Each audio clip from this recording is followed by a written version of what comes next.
Doctor, the benefits and then actually by a patient, a person who prefers to do the CAR T cell therapy, what are the benefits that he or she is going to get?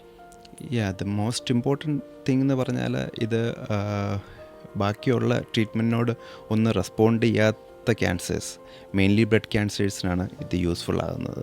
അത് available ആയിട്ടുള്ള existing treatment options എല്ലാം ഒന്നെങ്കിൽ exhausted ആയിട്ടുണ്ടാകും, അല്ലെങ്കിൽ respond ചെയ്തിട്ടുണ്ടാവില്ല, അല്ലെങ്കിൽ fail ചെയ്തിട്ടുണ്ടാകും. അങ്ങനെയുള്ള പേഷ്യൻസിനാണ് ഇത് നമ്മൾ ഓഫർ ചെയ്യുക.